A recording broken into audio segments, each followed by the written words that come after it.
Hi, this is Ginny with LearnWithGinny.com, and that is where you can find some free training for your home business and sign up for my newsletter where I share all kinds of stuff. I share stuff on my journey.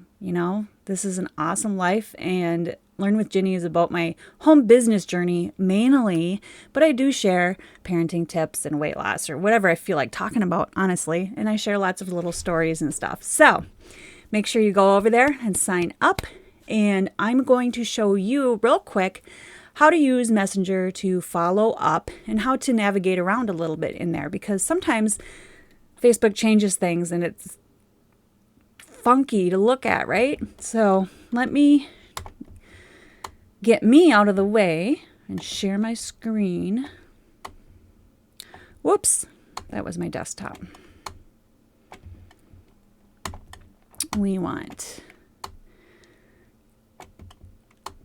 I know you like looking at my face, but I want me out of the way so you can see my screen. There we go. I will be creating a video on how I'm doing this so that you can do it too if you need to do stuff like this for your home business. All right. So I just took some screenshots because I didn't really want to share all my messages with people. I'm sure that, I don't really care, but I'm sure that some of the people that I chat with would care. So when you open up Messenger on your desktop, you're going to get a similar screen. And what I did here is I clicked on the little gear icon where you can see the different ways you can look at messages. Okay. So if you hit active contacts, that will be people that are online right now. So if you wanted to do some if you're a person that likes to prospect and you wanted to do that quickly with people that are online so that they'll get your messages right away and you answer back right away, use the active contacts. Some people like to call them the green dots because the green dots are people that are online. Of course, some people will be online and hide their status if you know how to do that.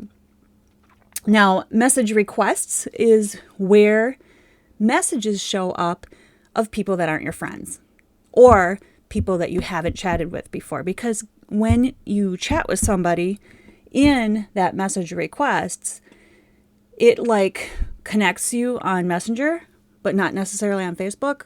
So it's almost like you're telling Facebook it's okay to get messages from this person.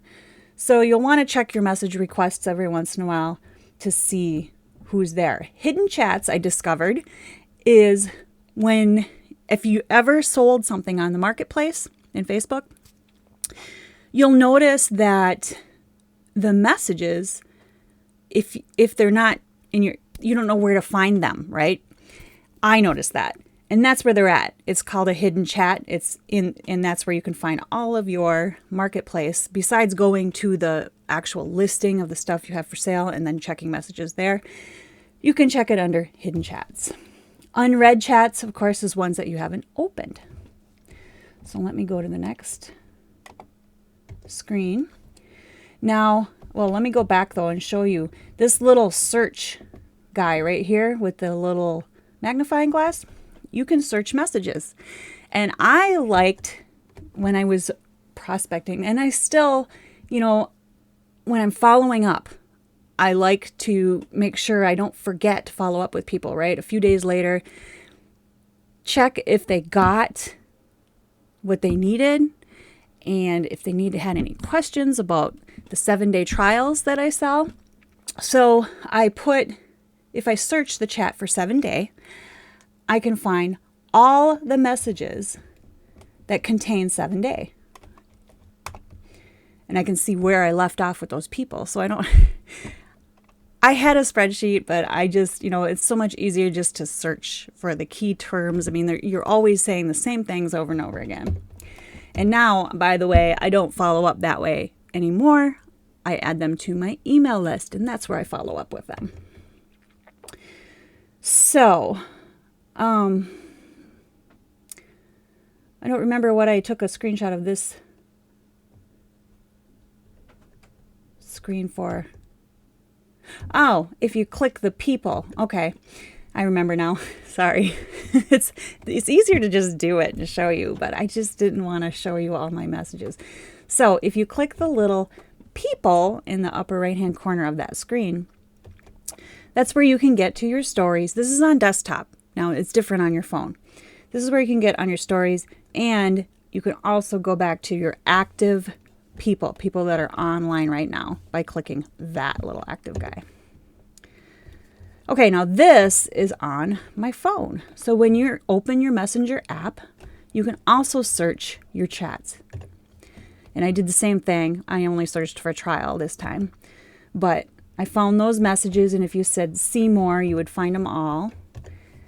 And that is that. Easy, right? That's how you use Messenger to follow up. Now, if you're like me and wanted to learn to use email to follow up, make sure you get in touch with me because we have a fun workshop coming up and the sales are closing soon. Matter of fact, I think we're starting this week. So if you want to get in on that, let me know. I'll connect you with my mentor who is running the workshop, and you'll learn some cool stuff, and I will personally help you out. So make it a great day, and I'll see you next time. LearnWithGinny.com, sign up for that newsletter, and subscribe to my YouTube channel.